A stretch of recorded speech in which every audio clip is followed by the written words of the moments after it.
হাওর বেষ্টিত জেলা সুনামগঞ্জে বোরো ধানের পাশাপাশি শাকসবজি চাষে আগ্রহ বেড়েছে কৃষকের। এবছর ভালো ফলন হওয়ায় শাকসবজি চাষ করে লাভবান হচ্ছেন হাওর অঞ্চলের কৃষকরা। বর্তমান বাজার মূল্য বেশি হওয়াতে খুশি সবজি চাষিরা। সামনের রমজান মাসে মাঠে থাকা ফসলের ভালো দাম পাওয়ার আশা করছেন স্থানীয় কৃষকরা।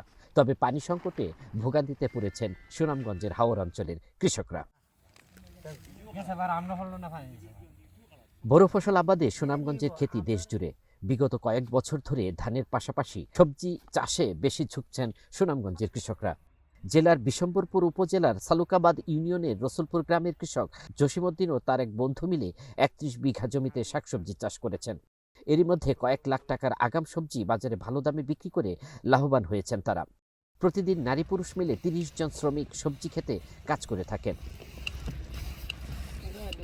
৩১ বিঘা জমিতে করলা, শসা, সিম, বাঁধাকপি, ভুট্টা সহ বিভিন্ন জাতের শাকসবজি চাষ করা হয়। এবছর ফলন ভালো হওয়ায় শাকসবজি উৎপাদনে আগ্রহ বাড়ছে এই অঞ্চলের কৃষকের। সামনের রমজান মাসে মাঠে থাকা ফসলের ভালো দাম পাওয়ার আশায় স্বপ্ন দেখছেন সবজি চাষিরা। তবে মাঠে থাকা সবজির জন্য পানি সংকটে পড়েছেন স্থানীয় কৃষকরা। এখানেও আমার প্রায় ৩০ জন শ্রমিক আছে, তারারে আমার কাজ করে। শসা, করলা, এরপরে চিচিন্দা, এরপরে আপনার বাঁধাকপি, উড়ি, পরে ভুট্টা, বিভিন্ন ধরনের সবজি করি আমি। নিয়ে এখানে আমি ৩১ কানি জমি সবজি করি। এটা আগে ছিল মূলত বুড়ো জমি, এখানে মানুষে দান করতো। এবছর ফলন ভালো হওয়ায় সবজির বাজারে মূল্য বেশি হওয়াতে শ্রমিকদের মজুরি দিয়েও কৃষকের মুখে হাসি ফুটেছে। সবজি চাষ করে একদিকে যেমন কৃষকরা লাভবান হচ্ছেন, অন্যদিকে বেকার নারী পুরুষের কর্মসংস্থানের সুযোগ তৈরি হয়েছে।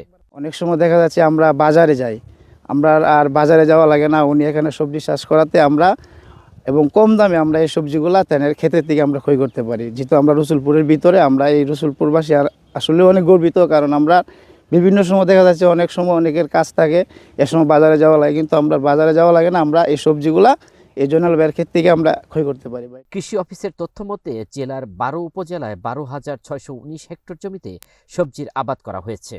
কৃষকরা দিন দিন শাকসবজি চাষে আগ্রহী হচ্ছেন। সুনামগঞ্জের উৎপাদিত শাকসবজি দেশের বিভিন্ন প্রান্তে রপ্তানি করে লাভবান হচ্ছেন স্থানীয় কৃষকরা। আমাদের সুনামগঞ্জ জেলার ধান নির্ভর এই হাওর এলাকাতে দিন দিন সবজি চাষে কৃষকদের আগ্রহ বাড়ছে। এবছর আমাদের ১২,৬১৯ হেক্টর জমিতে সবজির আবাদ হয়েছে এবং এখন পর্যন্ত মাঠে কৃষকরা সবজির তুলছে ফসল, কোনো অসুবিধা নেই। রোগবালাই এবং অন্যান্য পরামর্শ কৃষকরা পাচ্ছে। কৃষকদের সেচ সংকট সমস্যা সমাধানের কাজ করা হচ্ছে বলে জানালেন জেলা প্রশাসক। একটা দীর্ঘ সময় ধরে যেহেতু বৃষ্টিপাত হয়নি গত বছর, এই কারণে এই সময় পানি অগভীর ছিল এবং এই পানিটা খুব তাড়াতাড়ি শুকিয়ে গেছে কিছু ব্যতিক্রম ছাড়া। তো এই পানির যদি সেচের যদি উৎস না পাওয়া যায়, তাহলে কৃষক স্বাভাবিকভাবেই একটু সমস্যায় পড়বে।